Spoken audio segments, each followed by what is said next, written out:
नमस्कार, आप देख रहे हैं लाइव न्यूज। मैं हूं आपके साथ खुशबू। जैसे कि आप सभी जानते हैं, बिहार का 15 से 16 जिला इस बार बाढ़ ग्रसित क्षेत्र में आया था। बाढ़ ग्रसित क्षेत्र घोषित भी किया गया और वहां पे सरकार के द्वारा बहुत सारा सहयोग राशि भी दी गई। इसी समस्या के साथ जूझता हुआ बिहार का पिछवाड़ा विधानसभा के बहुत सारे क्षेत्रों में भी बाढ़ आया था और इस बाढ़ के प्रकोप से वो भी ग्रसित था। इसी समस्याओं को देखते हुए जेडीयू के बहुत सारे कार्यकर्ता अभी क्षेत्र में भ्रमण कर रहे हैं, लोगों के साथ जनसंपर्क कर रहे हैं, जानने की कोशिश कर रहे हैं कि सुविधाएं जमीनी स्तर पर कहां तक पहुंची है और कहां तक नहीं पहुंची है, लोगों को कौन सी सुविधा मुहैया हुई है, नहीं हुई है। इसी दौरान हमारे साथ मौजूद हैं जेडीयू के वर्तमान प्रदेश महासचिव भूमिपाल राय जी। आइए हम उनसे जानने की कोशिश करेंगे कि इन समस्याओं को लेकर उनकी क्या राय है। नमस्कार सर। देखिए, पहले तो ये जानिए कि जनता दल यूनाइटेड जन सरोकार की पार्टी है, जनता से हमेशा जुड़ने वाली पार्टी है और इसीलिए हम हमेशा जनता के संपर्क में रहते हैं। और दूसरा यह है कि हमारे प्रदेश के जो मुख्यमंत्री हैं और हम सब के नेता हैं, वो हमेशा बोलते हैं कि राज्य के खजाने पर सबसे पहला अधिकार आपदा पीड़ितों का है। तो आपदा पीड़ितों का पहला सवाल रहता है कि उनको ज़्यादा से ज़्यादा मदद किया जाए। जब इस क्षेत्र में, इस इलाके में 5 पंचायतें, यहाँ जब बाढ़ आया तो इस इलाके में 20-25 जितनी आवश्यकता थी कम्युनिटी किचन प्रारंभ किया गया कि ताकि लोगों को खाने की असुविधा ना हो। तो उन कामों को सरकार ने अपने स्तर से किया। बहुत पहले बहुत कठिनाई होती थी, लेकिन उसको सरकार ने बड़े इजीली वे से काम किया। इस बार पता भी नहीं चला कितने, और हमारे पार्टी के लोग उसके निगरानी कर रहे थे कि जहाँ भी कम्युनिटी किचन की आवश्यकता थी तो प्रशासन से मिलके वहाँ कम्युनिटी किचन खुलवा रहे थे, लोगों को वहाँ कम्युनिटी किचन में जाकर भोजन करने के लिए प्रेरित कर रहे थे तो और समस्या का समाधान कर रहे थे। तो ये फेज खत्म हो गया। अब घर से पानी निकल गए हैं। अब है कि सरकार 6-6 हज़ार रुपया जिनके घर में पानी गया है उनको 6-6 हज़ार रुपया उनके खाते में, ये पहली सरकार है जो सीधा लाभुक के खाते में पैसा भेजती है। पहले सरकार हम लोग सुना करते थे, जब बचपन में थे तो राजीव गांधी जी कहते थे कि दिल्ली से 1 रुपया चलता है तो गांव आते आते 10 पैसा भी नहीं पहुंच पाता है, लेकिन आज पटना से 6 हज़ार रुपया चलता है तो 6 हज़ार लाभुक के खाते में जाता है। ये ईमानदार सरकार का ईमानदार पहल है। तो उसको भी हम लोग देखने आए हैं कि कितने लोगों तक, जो हमें अभी तक सूचना है कि 9 हज़ार लोगों तक, 20 हज़ार लोगों को यहाँ देना है खाते में। 9 हज़ार लोगों तक हम लोगों ने खाते के माध्यम से सरकार ने पैसा भेजने का काम किया है और लगातार उसको, फिर इसका ग्राफ कल दूसरा होगा बढ़ जाएगा। ये तो थी सर जिनके घरों में पानी घुस गया उनके लिए 6 हज़ार रुपये, लेकिन बहुत सारे किसान थे जिनकी उपज बर्बाद हो गई और बहुत सारे लोगों की जान माल की क्षति हुई। उसके लिए क्या सरकार क्या करे? वो सरकार जोड़ के ही जो उनका क्षति होता है, वो देखिए आपदा में जितना क्षति होता है उतना पूर्ति करना किसी सरकार के बस की बात नहीं है। और मतलब सहायता का मतलब होता है कि हम जो आपदा में सहायता करते हैं ये उनके क्षति का आकलन नहीं करते हैं। सरकार एक थोड़ा सा मदद करता है कि आप खड़े हो जाइए, आप अपने जो दिनचर्या है उस पर खड़े हो जाइए, उसको क्षतिपूर्ति नहीं। और फसल क्षतिपूर्ति का अलग है तो उसका भी आकलन सरकार करती है और वो भी किसानों को का जो क्षतिपूर्ति होता है उसको भी सरकार देती है, वो भी काम चलेगा। और दूसरा जो अभी 68 स्तरीय पंचायत है का चुनाव है तो उसमें हमारी पार्टी की भूमिका क्या होगी, उस पर भी हम साथियों से चर्चा करेंगे। क्योंकि नेतृत्व 2 ही जगह से निकलता है, नेता 2 ही जगह से निकलते, या तो विश्वविद्यालय से निकलेंगे या गांव के पगडंडी से निकलेंगे। तो हम लोग का अब उम्र रहा नहीं कि हम विश्वविद्यालय से जाके नेतृत्व पैदा करें। तो अब हम पार्टी का काम करते हैं, मूल्य पार्टी का काम करते हैं, तो हम गांव के पगडंडी से नेतृत्व कैसे पैदा करें उस कामों में लगे हैं। और ये समय आ गया है कि हम नेतृत्व पैदा करें गांव में, तो ये चुनाव लड़ने से ही होगा। चाहे वार्ड का चुनाव लड़े, चाहे मुखिया का चुनाव लड़े, समिति का चुनाव लड़े, वहीं से नेतृत्व पैदा होगा। तो उस काम में हम लोग लगे हुए कि नेतृत्व पैदा हो, राजनीति में अच्छे लोग आएंगे तो शासन अच्छा होगा, व्यवस्था अच्छी होगी और जो जन समस्या रहता है अच्छे लोग चुन के आएंगे तो जन समस्या ज़्यादा से ज़्यादा निराकरण होगा, लोगों की समस्या कम बचेगी। जैसा कि आपने कहा कि जितनी हो सकती है सरकार मदद कर रही है, इस बात से मैं सहमत हूँ आपके। दूसरी ओर सर बहुत सारी सार्वजनिक जगहें हैं, जैसे कि बाढ़ आते हैं जिस क्षेत्र में, तो जो सार्वजनिक जगह है जैसे पंचायत भवन हो गया, स्कूल हो गया, अगर उसमें पानी चला जाता है तो वहाँ की जो दीवारें हों, मिट्टी हो, बाहर चले जाना, यानी कि वहाँ की स्थिति जो होता है बहुत बदहाल हो जाती है। यहाँ तक कि सड़कें सबसे ज़्यादा क्षतिग्रस्त अगर कुछ होती है पानी की वजह से तो गाँव की सड़कें होती है, तो उसको जल्द से जल्द सही करने के लिए आपकी क्या पहल? देखिए, हमने जो अनुभव किया है, चूँकि हम भी बाढ़ के इलाके से आते हैं जहाँ गांव डूबता है, मेरे घर में भी पानी था। देखिए, दो चीज़ बहुत मायने रखता है। एक तो दियारा इलाका में कोई ऊंचा स्थान नहीं होता है जहाँ जनसमूह को रखा जाए, एक, और दूसरा होता है कि मवेशी भी ऊंचे स्थान पर कहाँ रखे जाएं। तो हम लोग सरकार से जो आपदा विभाग देखते हैं, जो हम लोगों ने इस बार अनुभव किया है, तो जिस तरह सामुदायिक भवन बनता है, सब कुछ बनता है, तो ऊंचा करके कुछ जो सार्वजनिक जगह हो वहाँ ऊंचे स्थान बनाए जाए जहाँ 100-200 लोगों को रखा जाए, 100-200 मवेशी रखा जाए।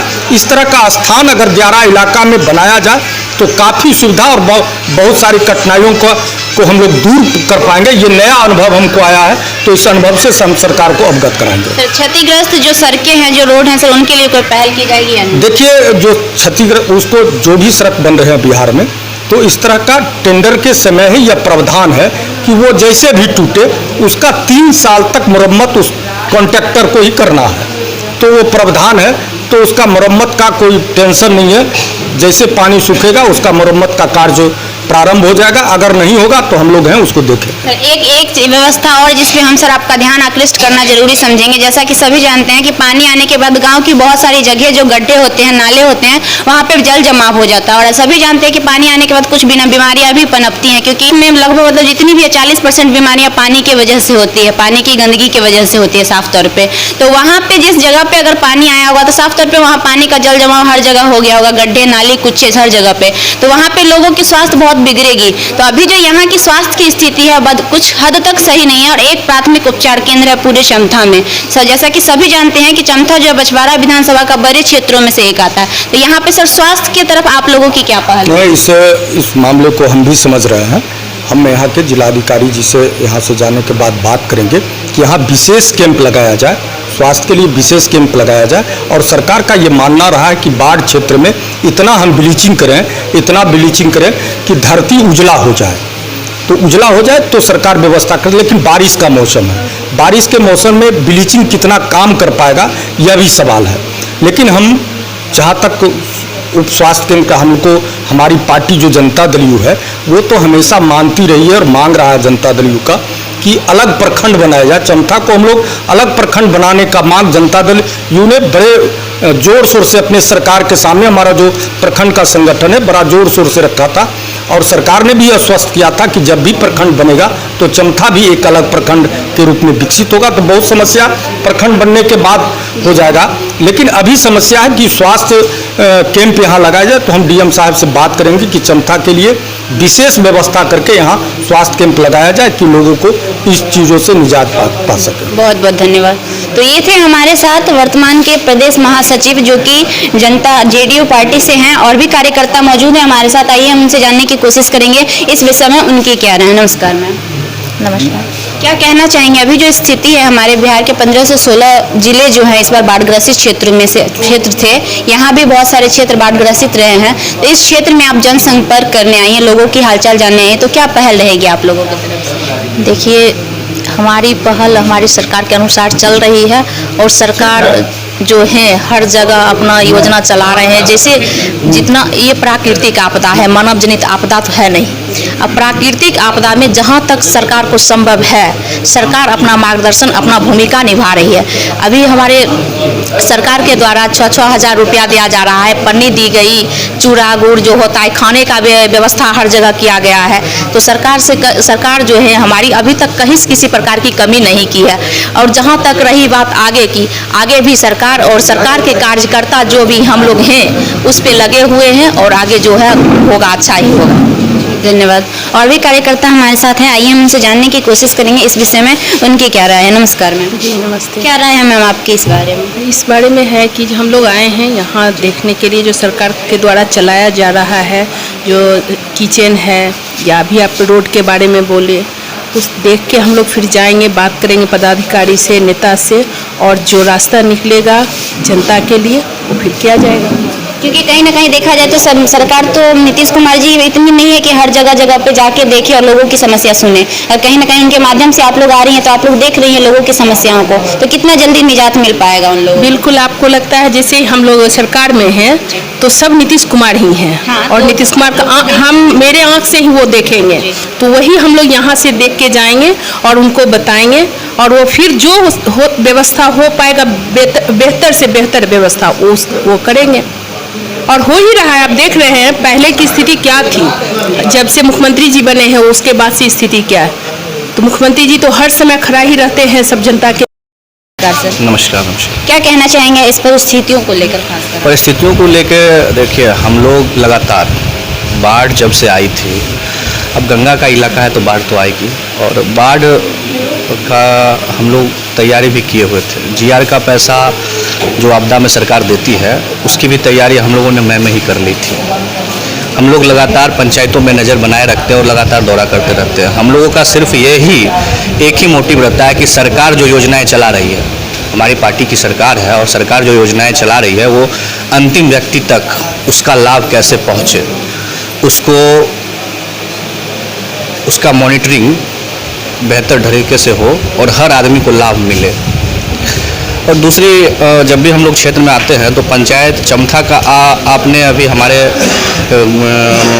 गार्जियन और प्रदेश महासचिव उमेपाल जी से भी सुना और उनसे कहा था कि सड़क के बारे में, तो उन्होंने कहा कि कुछ समस्याएं इनको प्रखंड के बारे में भी उन्होंने बोला है। लेकिन हम लोग का प्रयास है और हम आदरणीय अपने गार्जियन से मांग करेंगे कि चमथा की जो सड़क है, कम से कम सड़क की ऊंचाई इतनी हो जाए कि ये सड़क कम से कम डूबे नहीं। मुख्य जो समस्या है वो ये हो जाती है कि पानी घर में बाढ़ में आता है, पहले सड़क डूब जाती है, और यहाँ की सबसे बड़ी ये समस्या है। तो हम अपने गार्जियन से आग्रह करेंगे कि वो इसको ग्रामीण विकास विभाग में मंत्री जी के सामने इसको उठाएंगे और उनसे आग्रह करेंगे कि कम से कम चमथा पंचायत की सड़कों का जो जाल है उसको इतना सुदृढ़ कर दिया जाए कि वो पानी में न डूबे। और अगर ये नहीं होगा तो नाव का समस्या या जो भी आप कह रहे हैं, नाव के बारे में जान लीजिए कि हमारे यहाँ मछुआरा अंचल में विरोधी का काम देखिए, विपक्ष का काम है आरोप लगाना, उसके पास है वो आएगा आरोप लगा देगा, उसके पास तथ्य नहीं है। 74 सरकारी नावें चल रही थी, ठीक है, और प्राइवेट नाव 100 से ज़्यादा हैं, जिसको भी बंदोबस्ती करने के प्रावधान में सरकार था। यानी करीब करीब इस 5 पंचायत में 250 नाव चल रही होगी। हाँ, और आप जो बोले, लोग आरोप लगाता है कि वो छोटी नाव थी, तो छोटी नाव थी तो वो छोटी नाव अनरजिस्टर्ड नाव नहीं ना हो सकता है, उसके लिए सरकार का प्रावधान था। वो नाव ओवरलोडेड था, वो किसानों के चारा और दूसरी आपूर्तियों के लिए था, उस पर उसने महिला को बैठा लिया था, जिस पे संबंधित नाव चालक पे कार्रवाई भी होगी। वो या आम जन के यातायात के लिए नहीं थी, आम जन के यातायात के लिए बड़ी नावें थी, तो नावों की कोई कमी नहीं थी। और सरकार लगातार और पदाधिकारी लगातार, हम लोग खुद मॉनिटरिंग कर रहे हैं, कहीं भी किसी को भूख से नहीं मरने दिया गया। लगातार किचन चला है, पानी लौट गया, पानी बहुत तेज़ी से उतरा भी है, लेकिन फिर से पानी की आहट है, तो फिर पदाधिकारी अपनी सुगबुगाहट में है कि जो भी काम होगा सबको होगा। तो हमारी सरकार लगातार आपदा पीड़ितों के साथ खड़ी है और हम लोग उसको बेहतर तरीके से संचालित करने के लिए लगातार कटिबद्ध हैं। हम जनता के साथ हैं हमेशा। एक सवाल और आपसे करना चाहेंगे, जैसा कि अधिकतर क्षेत्रों में देखा जाता है कि सड़क होती है और अभी मुख्यमंत्री जी का नाली का योजना जो है बहुत तेजी से चल रही है, लगातार सभी जगहों पे नाला का निर्माणकरण किया जा रहा है। तो वहाँ पे जब नाला बनाया जा रहा है तो सड़क नीचे हो जा रही है और नाला ऊपर हो जा रहा है। तो अगर नाला बढ़ता है तो सड़क का पानी नाले में जाएगा कि नाला का पानी सड़क में जाएगा? ये तो इसको लेकर सर, आपका ये सवाल बहुत अच्छा है। तो देखिए, सड़क जो है ये पूर्व में बन चुकी थी, और नाले का निर्माण बाद में हो रहा है, ठीक है। तो ये जो नाला का निर्माण हो रहा है, ये भविष्य की योजनाओं को देख के खांडित करेगा ना, कि पूर्व की सड़क के नीचे खोद के तो नहीं बनाएगा। अब जो सड़क हम लोग का जो मांग है, पूरे ग्रामवासियों का मांग क्या है कि सड़क की ऊंचाई इतनी होनी चाहिए ताकि वो पानी में न डूबे। तो नाले के ऊपर न सड़क होगी, तो अब जो नई सड़कें बनेंगी उसकी ऊंचाई इससे ज़्यादा होगी। सर, इसकी पहल कितनी जल्दी की जाएगी, क्योंकि यहाँ की जनता बहुत परेशान है इस परेशानी से? देखिए, बाढ़ आएगी, वो एक आपदा है, आपदा में परेशानी तो होगी ही ना। लेकिन अब आपदा, बाढ़ का पानी उतरा है और अब विभाग अपने सारे पत्ते खोलेगा। अब देखिएगा बहुत जल्दी, मतलब अति शीघ्र हम लोग इस पे संबंधित पदाधिकारियों से बात करके और उनको शीघ्र चमथा ला के उनको वस्तु स्थिति से अवगत करा के और शीघ्र ही प्रयास करेंगे कि ये चमथा की जो सड़क की व्यवस्था है वो सुदृढ़ हो जाए। बहुत बहुत धन्यवाद। तो जैसा कि आपने साफ तौर पे सुना, सारे कार्यकर्ताओं का एक ही जवाब है कि यहाँ की परेशानियों से हम अवगत हो चुके हैं और बाकी हम यहाँ के पदाधिकारियों को भी अवगत कराने का काम करेंगे और जल्द से जल्द इन समस्याओं का निवारण करने का कोशिश करेंगे। अब देखना ये है कि इनकी पहल कितनी जल्दी होती है और कितनी जल्दी यहाँ की जनता जो कि परेशानियों से लगातार जूझ रही है उनको निवारण मिलता है और वो लोग राहत की सांस लेते हैं। दूसरी ओर पंचायत चुनाव भी होने वाला है और लोगों में, जैसा कि आप सभी जानते हैं, कोविड-19 को लेकर गाइडलाइंस भी जारी की गई है, तो उसका रखरखाव कितने अच्छे तौर पे यहाँ पे किया जाता है। सारी चीजों को देखते हुए आगे क्या होता है, आगे की जानकारी भी हम आपको देंगे। आगे की जानकारी के लिए बने रहिए लाइव लॉन्ग न्यूज के साथ।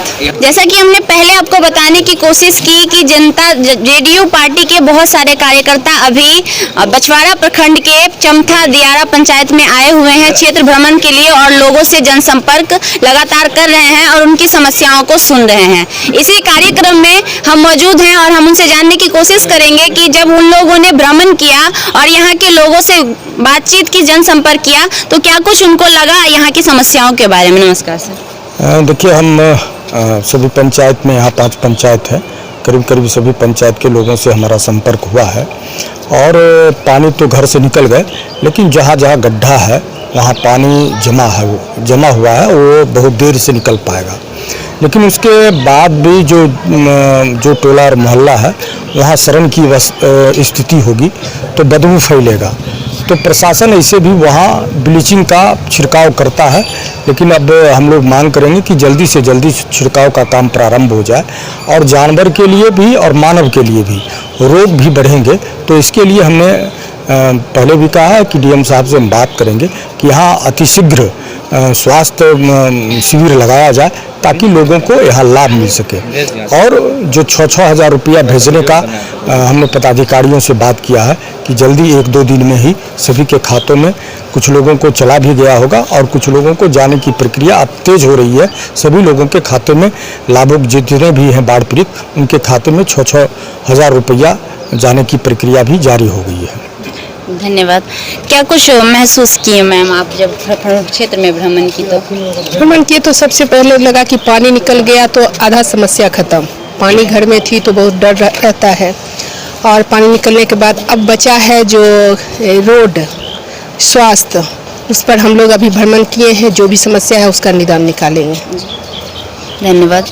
क्या कुछ महसूस किए सर आप जब क्षेत्र में भ्रमण किए तो, और क्या व्यवस्था होनी चाहिए जल्द से जल्द? देखिए, 5 पंचायत दियारा में जो हम लोग भ्रमण किए हैं उसमें हमको समझ में है कि बाढ़ तो अब समाप्त हो गया है, पानी जल जमाव है और कुछ रोड का त्रुटि है, जहाँ कुछ टूटा फूटा है उसको आगे डीएम से बात किया जाएगा। हमारी पार्टी का टीम के लीडर हैं भूमिपाल जी और रीना जी, पूर्व महिला आयोग का सदस्य हैं और हम जनता दल प्रखंड अध्यक्ष बछवाड़ा बोल रहे हैं। उसके बारे में डीएम से बात किया जाएगा और स्वास्थ्य के बारे में थोड़ा मानव या पशु, उसके लिए भी जो है से स्वास्थ्य के दृष्टिकोण से DHT पाउडर, उसको छिड़काव के बारे में कहेंगे और पशु के लिए उसको पशुपालन का जो है से डॉक्टर जो होता है उसको भी यहाँ भेजा जाए जो देख रेख करे। और तो सारी समस्या देखा गया है, कहीं कुछ नहीं है। हमारे माननीय मुख्यमंत्री जी आपदा में पूरा खजाना खोले हुए हैं जो जनता के हित में जहाँ असुविधा हो वहाँ सुविधा दिया जाए। कहीं कोई त्रुटि नहीं है, पांचों पंचायत में देख करके हम लोग रिटर्न हो रहे हैं। आगे हमारे संसदीय बोर्ड के अध्यक्ष उपेंद्र कुशवाहा जी आ रहे हैं, उनका भी तैयारी जोर शोर से चल रहा है। और आगे फिर उनके आने के बाद और यहाँ से हम लोग जा रहे हैं तो फिर डीएम से मुलाकात होगी तो सब बात होगी। धन्यवाद। तो ये थे हमारे साथ जेडीयू के बहुत सारे कार्यकर्ता जो कि साफ तौर पे यहाँ पे भ्रमण करने के बाद यहाँ के स्थितियों और परिस्थितियों को देखते हुए समस्याओं का समाधान करने का आश्वासन देके गए हैं और जल्द से जल्द सारे समस्याओं का निवारण भी करने के लिए कहा, जो कि साफ तौर पे आपने सुना और देखा। अब देखना ये है कि कितनी जल्दी इनके बातों पर अमल किया जाता है और कितनी जल्दी यहाँ की समस्याओं का निवारण किया जाता है। आगे की जानकारी के लिए बने रहिए हमारे साथ। धन्यवाद।